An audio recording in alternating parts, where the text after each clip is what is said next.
ٹھیک ہے.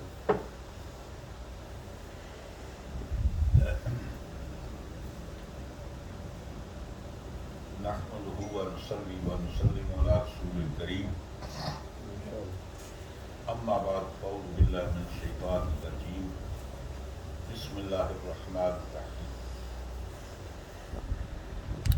ولله على الناس حج البيت من استطاع إليه سبيلا صدق الله مولانا العظيم وصدق رسوله النبي الأمين الكريم ونحن على ذلك من الشاهدين والشاكرين والحمد لله رب العالمين. سبھی اللہ کو شکر ہے. اللہم صل علی سیدنا و مولانا محمد وعلی آل سیدنا مولانا محمد وبارک وسلم علیہ.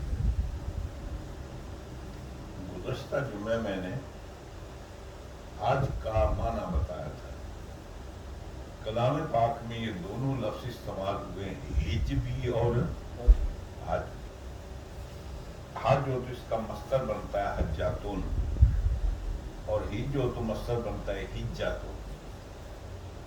دونوں کا معنی مصدر یہ ایک ہے، لیکن بنیادی طور پر تھوڑا سا اس میں فرق ہے. اور یہ بھی آپ کو میں نے بتایا تھا کہ بنیادی طور کے حج کے دو معنی ہیں. ایک حج کا معنی یہ ہے کہ خانہ کعبہ کی زیارت کے لیے سفر کا ارادہ کرنا. ایک دوسرا معنی یہ ہے کہ خانہ کعبہ کی زیارت کرنا، یعنی خانہ کعبہ کی زیارت کی نیت سے سفر کا ارادہ کرنا، اس کو بھی حج کہتے ہیں. اور خانہ کعبہ کی زیارت کرنا اس کو بھی حج کہتے ہیں. اب جب ہم خانہ کعبہ کی زیارت کرتے ہیں تو ایک شارٹ زیارت ہے، ایک لانگ زیارت ہے. ایک تو زیارت وہ ہے جس کو آپ عمرہ کہتے ہیں، وہ 2-3 گھنٹوں معاملہ ختم ہو جاتا ہے. اس کو کیا کہتے ہیں؟ حجت. پھر حج جو کم از کم 5 دن اور 6 دنوں کے اندر کمپلیٹ ہوتا ہے. اس کے اندر خانہ کعبہ کی ہمیں زیارت بھی کرنی اور صفا مروہ کی سعی بھی کرنی ہے، وہ دعا بھی کرنی ہے، وقوف عرفات بھی ہے، مزدلفہ میں بھی ہم نے رات گزارنی ہے، مینا کے اندر قربانی، یہ سارے لوازمات، رمی جمرات بھی کرنا ہے. تو ایک خاص قسم کے ایک طریقہ ہے، خاص نوعیت کا. اس لیے اس کو کیا کہتے ہیں؟ حجت البیت. اور قرآن میں بھی اللہ تعالیٰ یہ فرما رہے ہیں. تو اس کو ہم حج اکبر کہتے ہیں. یہ لانگ ٹرم ہے. یہ ایئرپورٹ پر آپ نہیں جاتے تو گاڑی لے کر جاتے ہیں، تو وہاں ایک ہوتا ہے کہ شارٹ ٹرم پارکنگ، ایک ہوتی لانگ ٹرم پارکنگ. سمجھ گئے؟ وہ شارٹ ٹرم پارکنگ یہ ہوتی ہے کہ چند گھنٹوں کے لیے. لانگ ٹرم یہ ہوتی ہے کہ آپ یورپ میں جا رہے ہیں، گاڑی کھڑی کی 2 دن 3 دن 4 دن آپ کو واپسی میں لگ جائیں گے، تو وہاں گاڑی کھڑی کر جائے، گاڑی سیف رہے گی، محفوظ رہے گی، کرایہ بھی پر ڈے آپ کو کم دینا پڑے گا. تو اس کو کیا کہتے ہیں؟ Long term. یہ جو عمرہ ہے وہ شارٹ ٹرم ہے، حج جو ہے تو لانگ ٹرم ہے. دونوں حج ہیں. یہ شارٹ ٹرم ہے اس لیے حج اصغر ہے، تو حج جو ہے وہ لانگ ٹرم ہے اس لیے اس کو حج اکبر کہتے ہیں. یہ کوئی نیا کو حج اکبر نہیں ہوتا ہے. ہر حج حج اکبر ہے، ہر عمرہ حج اصغر ہے. یہ اور بات ہے، ان کیس حج کے ایام میں 2 دن خاص ہیں، ایک 9 کا اور ایک 10 کا. 9 کا اس لیے کہ وہاں حج کا ایک بہت بڑا رکن ہے جس کو وقوف عرفات کہتے ہیں، وہاں ادا کیا جاتا ہے. اور 10 کا رکن یہ ہے کہ وقوف طواف زیارت ہے. اب اتفاق سے ایام حج میں اگر 9ویں کو جمعہ آ جائے تو بڑی برکت کی بات ہے، 10ویں تاریخ کو جمعہ آ جائے تو بڑی برکت کی بات ہے. اور ویسے بھی ایام حج میں جمعہ آ جائے تو بڑی برکت کی بات ہے. کبھی ایسے بھی آج ہوتا ہے نا کہ جمعہ آتا ہی نہیں. اب آج آپ نے شروع کیا ہفتے کے دن سے، تو جمعہ کیسے آئے گا جی؟ حج کا آغاز ہوا ہے اتوار کے دن سے، جمعہ تو نہیں آئے گا، وہ جمعہ سے پہلے ختم ہو جائے گا. ہاں، پیر کو حج کا آغاز ہوتا ہے، ابتدا ہوتی ہے، سوموار کو ہوتی ہے، منگل مطلب پیر کو ہوتی ہے، منگل کو، بدھ کو، جمعرات کو، تو پھر جمعہ بیچ میں، وہ کہیں نہ کہیں ضرور آئے گا. یہ اور بات ہے کہ جمعہ کی بڑی برکت ہے.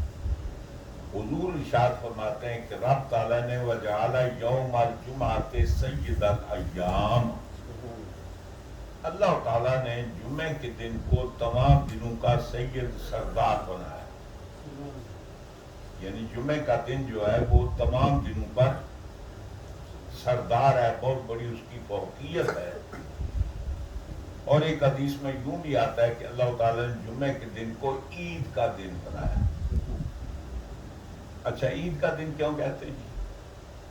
عید کے معنی ہوتے ہیں جشن کے، بہت ساری پبلک کا اکٹھا ہونا. نارمل نمازوں کے اندر صرف محلے کے نمازی ہوتے ہیں.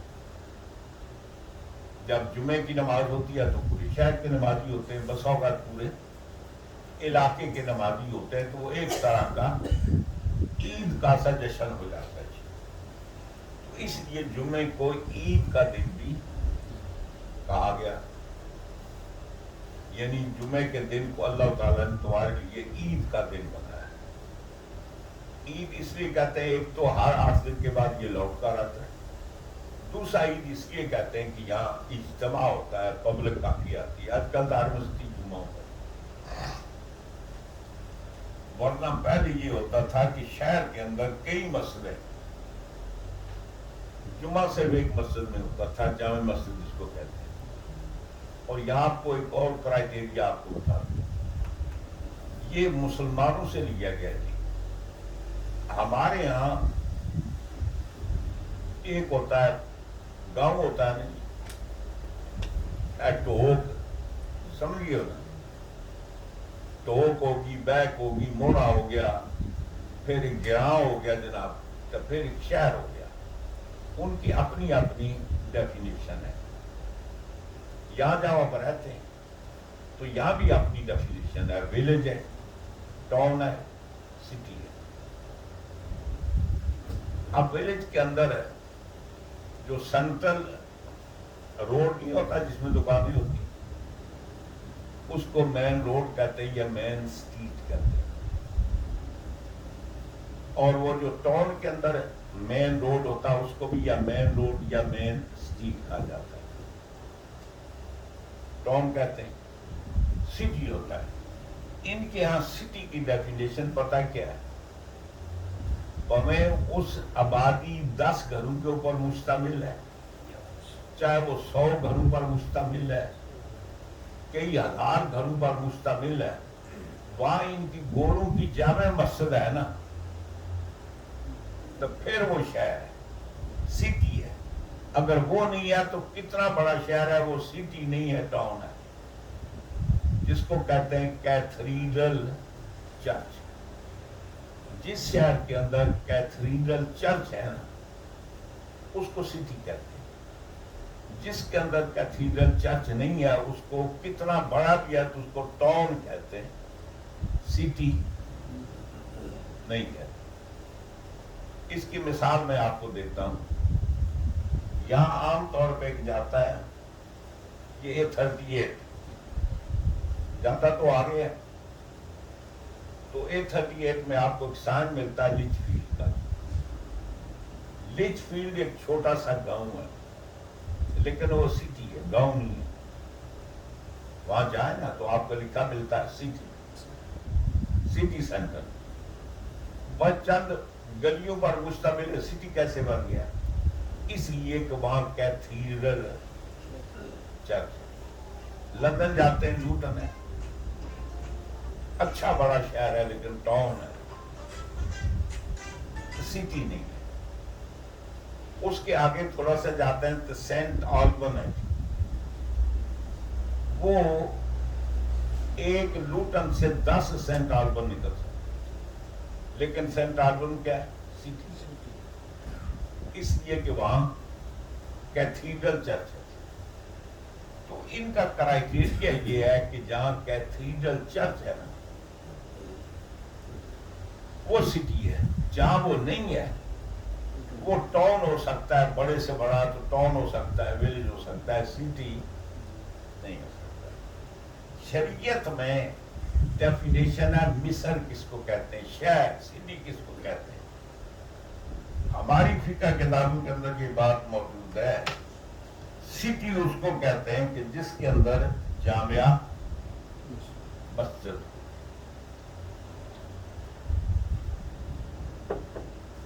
جامعہ مسجد نہیں ہے تو وہ سٹی، وہ مصر ہے.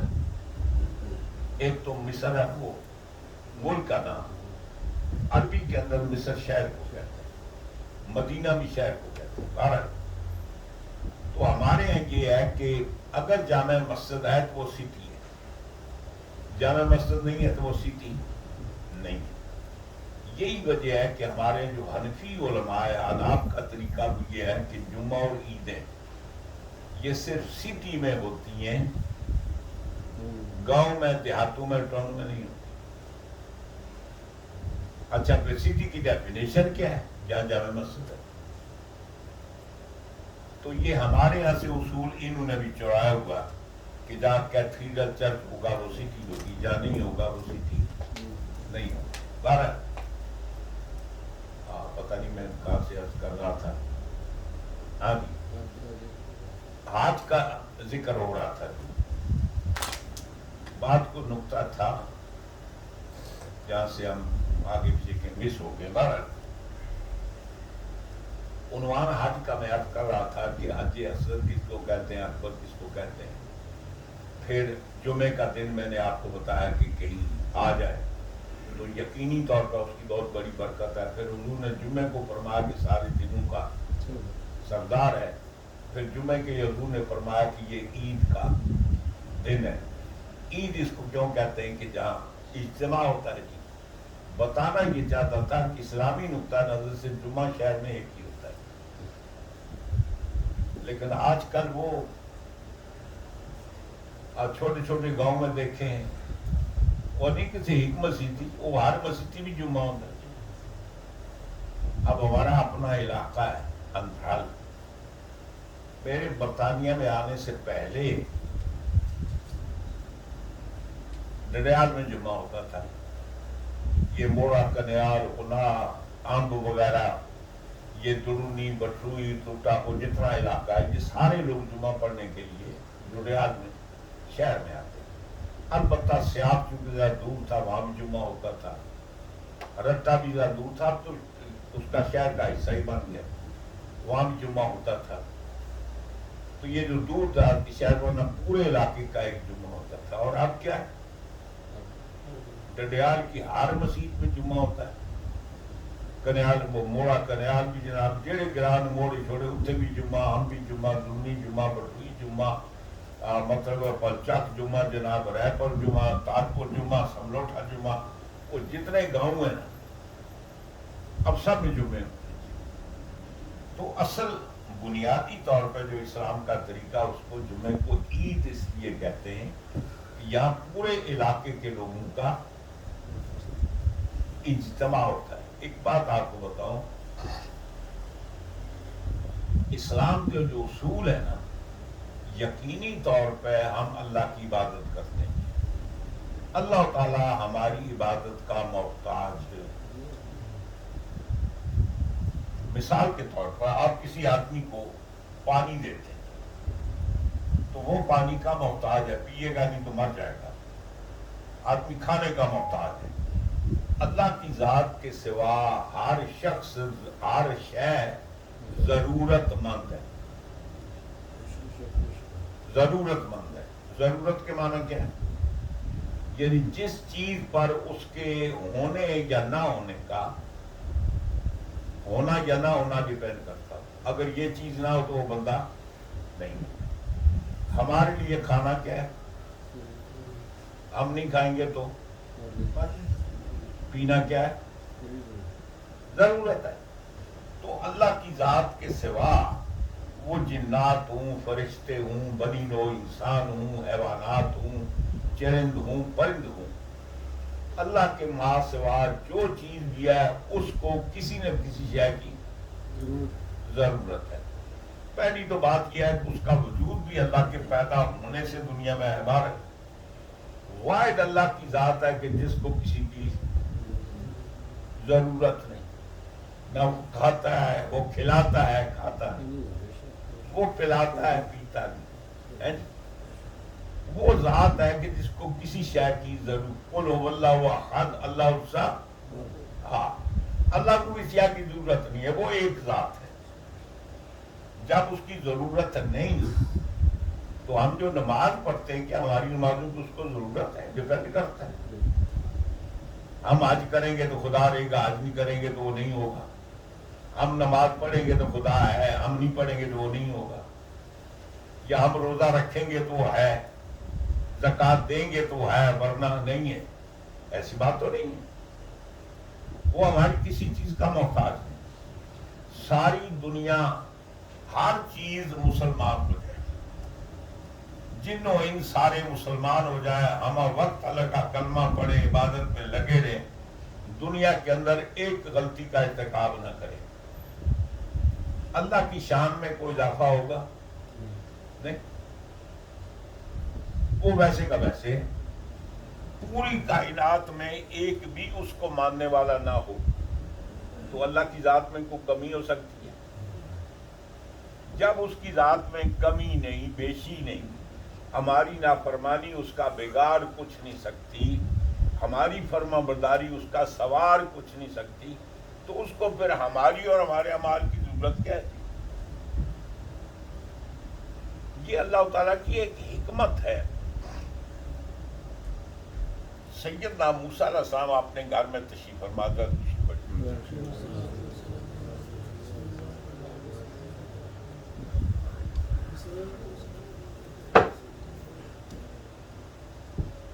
گھر میں بیٹھے دیوار پر ایک چھپکلی کو دیکھا، کوئی کرلے کو دیکھا، وہ جانتے چھوٹا ہے کیڑا ہوتا ہے، اس کی ڈیوٹی ہے مکھی شکی کھانا، تو اس کو دیکھا، وہ کبھی ادھر جا رہا ہے، کبھی ادھر جا رہا ہے، وہ چھپکلی کو اللہ کی بارگاہ میں عرض کرتے ہیں، باری تعالیٰ یہ معمولی سا کیڑا ہے چھپکلی، اگر تو نہ اس کو پیدا کرتا کیا تیری خدائی کمپلیٹ نہیں تھی؟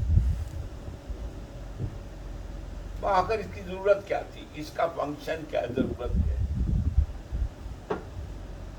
رب تعالیٰ موسیٰ علیہ السلام سے کہتا ہے کہ موسیٰ ابھی تھوڑی دیر پہلے یہ مجھ سے سوال کر رہی تھی، یہ چھپکلی پوچھ رہی تھی کہ باری تعالیٰ تو نے موسیٰ کیوں پیدا کیا؟ اگر موسیٰ کو نہ پیدا کرتا تیری خدائی میں کمی آتی تھی؟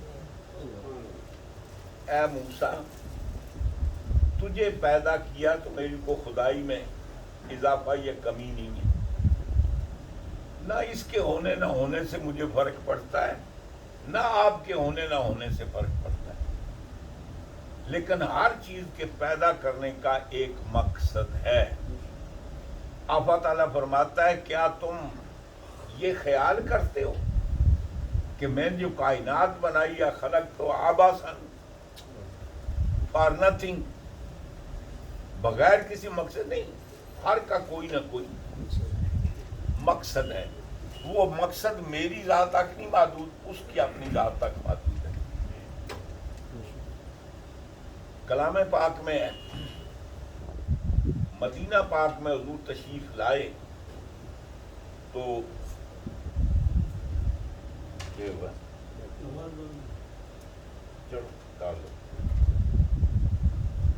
مدینہ پاک میں سرکار حضور تشریف لائے نا جی، تو